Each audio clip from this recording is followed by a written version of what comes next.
कर्नाटक में जो voter list की जो धांधली सामने आई, अब उसको देखा देखी पूरे देश के कई प्रदेशों में वोटर लिस्ट में हो रही धांधलियां और हेरा फेरी की खबरें अब सबके सामने आती जा रही। अब ताज़ा मामला यूपी के महोबा का सामने आया है। यूपी के महोबा में पंचायत की जो चुनाव होने वाले थे, वोटर लिस्ट निरीक्षण का काम चल रहा था। उसमें जनता ने ये पकड़ा कि एक एक मकान में 4000 5000 वोट नाम से रजिस्टर्ड हैं। और दिलचस्प बात यह है, जिस मकान में ये बात सामने आई उसके मकान मालिक को इसके बारे में कोई जानकारी ही नहीं है। एक मकान जिसमें कि मुश्किल से 10 वोट आते हैं, वहाँ 4371 वोट निकले। ऐसा बगल के मकानों में भी निकला, किसी में 243 वोट निकले, किसी में 185 निकले और किसी में 145।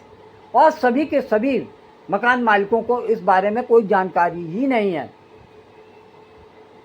पनवाड़ी तहसील के जैतपुर में ये मामला सामने आया है।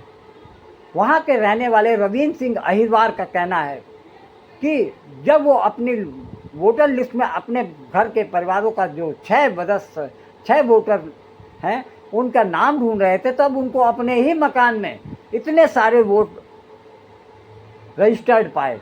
इस बात को लेकर पूरे देश में अब चिंता हो रही है कि पहले कर्नाटक में, फिर महाराष्ट्र में समझ में आया, हरियाणा में भी आरोप लगे और इसी तरीके से दिल्ली में भी आरोप लगे। चुनाव आयोग की जो निष्क्रियता है और या उनकी चालबाजी, हेरा फेरी के जरिए जिस तरीके से वोट काटे और जोड़े जा रहे हैं, उससे साफ नज़र आ रहा है कि कहीं ना कहीं तो सत्ता और चुनाव आयोग का गठबंधन तो साफ दिख रहा है। यानी कि इतनी देश में हर जगह बेरोजगारी है, महंगाई है, हर वर्ग परेशानियों से जूझ रहा है, भ्रष्टाचार है, उसके बावजूद भारतीय जनता पार्टी की सरकारें बनती चली जा रही हैं। लोग हैरान हो रहे हैं कि जब कोई भी तबका सरकार से खुश नहीं है तो इनको वोट कौन दे रहा है। सबसे बड़ी बात तो ये है कि हरियाणा में सबसे ज़्यादा सामने आया कि वहाँ पर तो सरकार को खुद अंदेशा था कि उनकी सरकार जाने वाली है, लेकिन जब चुनाव के रिजल्ट आते हैं तो देखा तीसरी बार भारतीय जनता पार्टी की सरकार बनती है। सारा मीडिया जगत सन्न रह जाता है। सारे जो विश्लेषक हैं राजनीतिक, वो हैरान रह जाते हैं कि हरियाणा में एक बार फिर से भारतीय जनता पार्टी की सरकार कैसे बन गई।